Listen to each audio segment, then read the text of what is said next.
Video académico número 13. En esta ocasión vamos a hablar de un tema muy importante que son las secuencias de uso. Tengo aquí el material que vamos a utilizar. Vamos a comenzar los dibujos con lápiz de color en este caso. Los dibujos preliminares para el dibujo de la secuencia se pueden hacer en muchos materiales diferentes. Podemos usar también un portaminas de grafito, pero los lápices de colores a veces dan un contraste realmente interesante para este tipo de trabajos y a veces es conveniente que el material se integre perfectamente con las técnicas de expresión. Vamos a comenzar a hacer 3 dibujos donde mostraremos primero las características principales de la secuencia. En el primer ejemplo vamos a interpretar la secuencia de uso de un artefacto industrial. Una pregunta muy frecuente que suele surgir en este punto es si es conveniente o no hacer primero el artefacto y posteriormente la mano. Realmente la respuesta no tiene un solo sentido. En ocasiones puede ser conveniente hacer primero el artefacto y en ocasiones conviene hacer primero la parte del cuerpo que interactúa con este. Podría decirse que lo que da la pauta o el parámetro para tomar una decisión respecto a eso es ante todo si el artefacto ya existe. Si el artefacto ya existe, es un diseño que de alguna manera puedo tener a la vista, podría ser conveniente dibujar primero su volumen para luego ir interpretando las partes correspondientes al cuerpo, la zona del cuerpo que interactúa con este. En este caso el artefacto ya existe, voy a darle una forma preliminar y luego de tenerlo establecido de este modo, puedo comenzar guiándome por los parámetros aprendidos previamente del dibujo de las manos, la estructura humana. En este caso, una vez esbozado el artefacto, comienzo a dibujar el área aproximada que abarcaría la palma de la mano. Obsérvese que estoy interpretando a manera de una transparencia esa primera imagen, de manera que si este es el volumen del artefacto, estoy dejando a la vista por dónde quedaría aproximadamente el final y el área ocupada por la palma de la mano. Parte del antebrazo podría ser incluido en este caso en la secuencia, guiándome por conocimientos preliminares en anatomía, podemos pensar en los volúmenes musculares y óseos que interceden directamente para poder hacer los planteamientos de cada una de las articulaciones y dedos. En este caso alcanzo a ver el artefacto que se asoma. Aquí hay una especie de botón que acciona este artefacto. Alcanzo a ver, guiándome por transparencia, cuántas falanges tendría a la vista.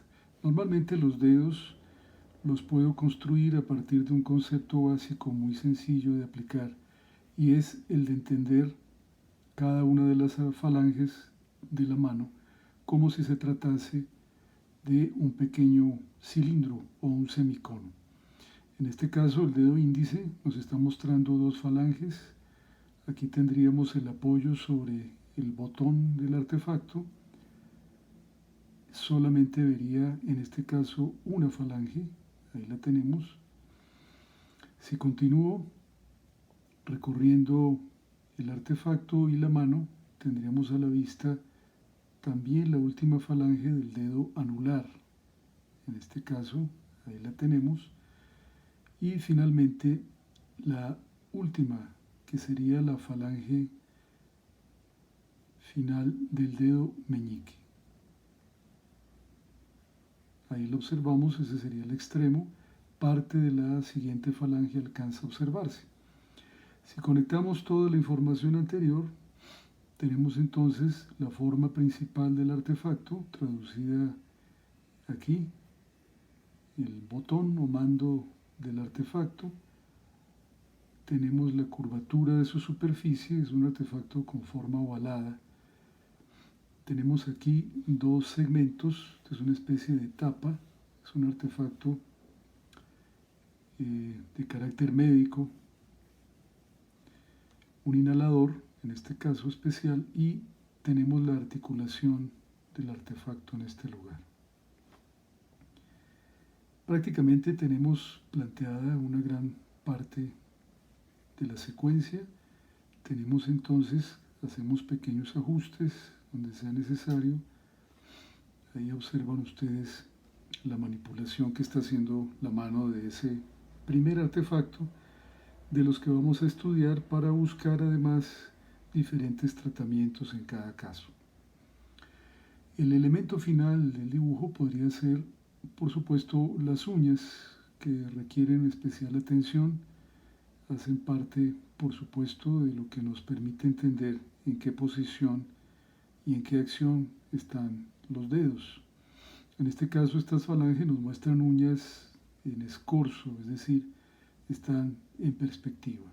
Aquí tendríamos la uña del dedo anular, que se ve un poco más extensa, mostrándonos superficie. Lo mismo sucede con el dedo meñique, donde la uña prácticamente queda frente a nosotros. Tenemos entonces resuelta esa primera parte. La uña del dedo pulgar, retocamos un poco la última falange. Tenemos como información básica de anatomía el hecho de que en la última falange de cada dedo, aproximadamente la mitad de su distancia final correspondería a la uña. Vemos cómo los músculos inciden el tejido de la mano, algunos tendones, y tendríamos traducida la forma principal. Otra característica del artefacto, tenemos acá una especie de ventana transparente y podríamos decir que el dibujo previo está concluido. El otro elemento fundamental de la secuencia es aquel que permite indicar qué es lo que debe hacer la mano con respecto al artefacto. En este caso se trata de oprimir este botón, de manera que podríamos incluir en la secuencia una flecha de movimiento. El movimiento en este caso es de presión. Podemos plantear la flecha por medio de dos sencillas paralelas. Buscamos el centro, establecemos una punta para la flecha, tratamos de que sea lo más simétrica posible y establecemos unas pequeñas barras o zonas de movimiento de la misma. Ahí están los principales elementos de esa primera secuencia. En otro movimiento, pensemos en otro artefacto diferente, vamos a pensar en un cortador, una cuchilla para cortar, sostenida también por la mano en la acción de cortar.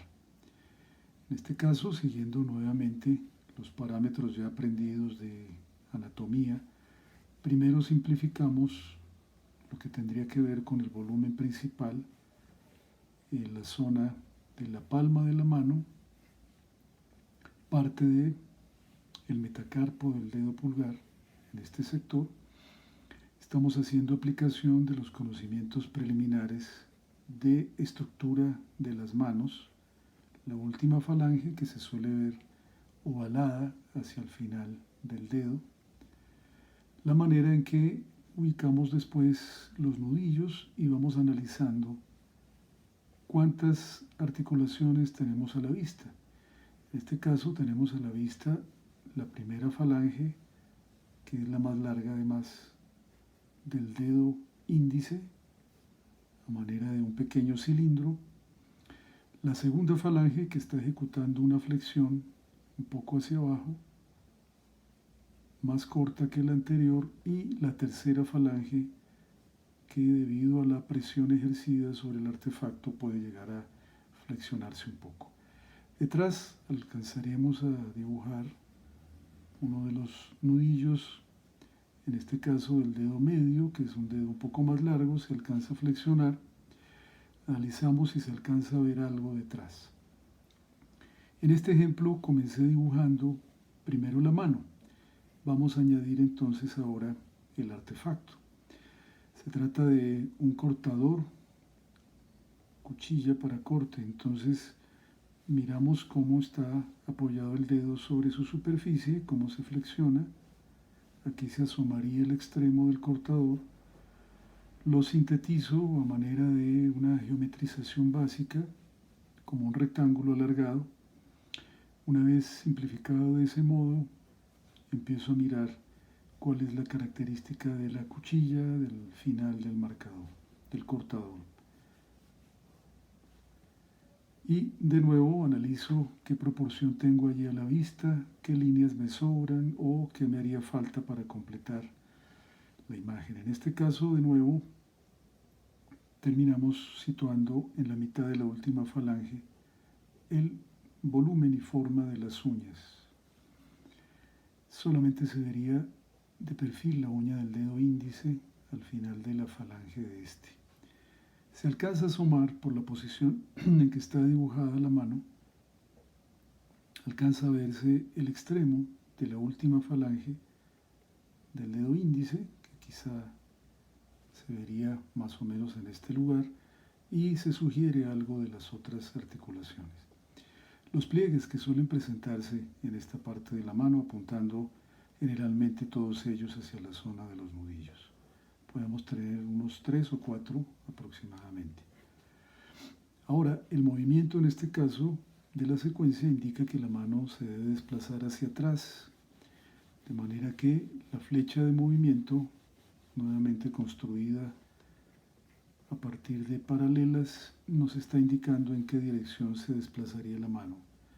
Las flechas de movimiento son esenciales para completar y comprender lo que se nos está explicando en la secuencia de uso. Tenemos entonces un segundo ejemplo con un segundo artefacto dibujado, repito, con lápiz Prismacolor en este caso. Finalmente vamos a mostrar la mano haciendo otro movimiento. Vamos a imaginarla soportada sobre una grapadora y haciendo presión hacia abajo para ejecutar el grapado de ganchos. De nuevo, nos vamos a simplificar la palma de la mano, analizamos cuánto vemos de cada parte de la palma. En este caso, estando casi de perfil la mano, el metacarpo del dedo pulgar es el que adquiere mayor relevancia. Podemos pensar en las dos falanges del dedo pulgar, no olvidemos que son solamente dos falanges en el dedo pulgar. Lo traducimos de esta manera. Miramos los pliegues que se forman con respecto nuevamente al nudillo. Analicemos el dedo índice. Tendría aquí una primera falange, unos pliegues, una segunda falange que baja casi perpendicularmente detrás del pulgar y una tercera que se flexiona al final del dedo. Alcanzamos a percibir el siguiente dedo, que es más largo, una de sus falanges finales, el dedo medio, y algo de el anular. De nuevo comencé dibujando en este caso la mano antes del artefacto, pero recuerden que es intercambiable. Podemos dibujar primero el artefacto y luego la mano o la parte del cuerpo que incide en la secuencia. Aquí estaría al final entonces el artefacto sobre el cual está interactuando la mano. Imaginémonos el extremo de una grapadora pequeña. En el momento en que la mano acciona sobre ella haciendo presión para colocar o grapar.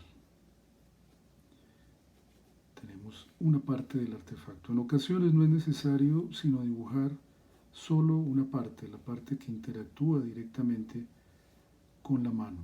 En ocasiones, dependiendo de la complejidad del artefacto que estamos describiendo o explicando, puede ser necesario hacer un poco más. Nos falta la uña del dedo pulgar, que también está a la vista, un pequeño fragmento de la uña del dedo medio,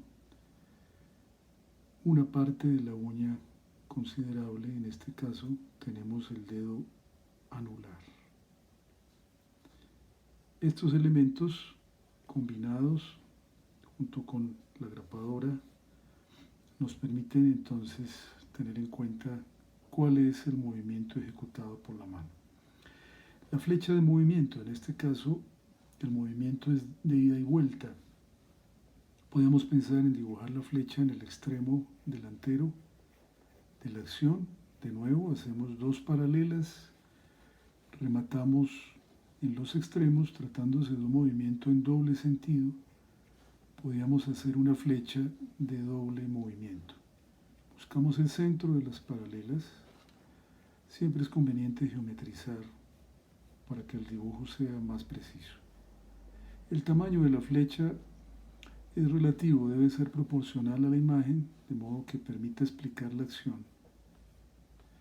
La zona intermedia, separamos claramente las flechas y dejamos dos segmentos como zona intermedia. En este primer video entonces hemos visto cómo podemos plantear una secuencia de uso mediante la combinación de elementos gráficos, mediante la simplificación, en este caso de las manos, y el uso de flechas de movimiento que nos permiten explicar cuál es la acción ejecutada. A continuación, en el próximo video, veremos de qué manera podemos darle un tratamiento con técnicas mixtas a nuestras secuencias de uso. Termina así este video, el número 13, video académico de esta serie acerca de dibujo y expresión con materiales de ilustración.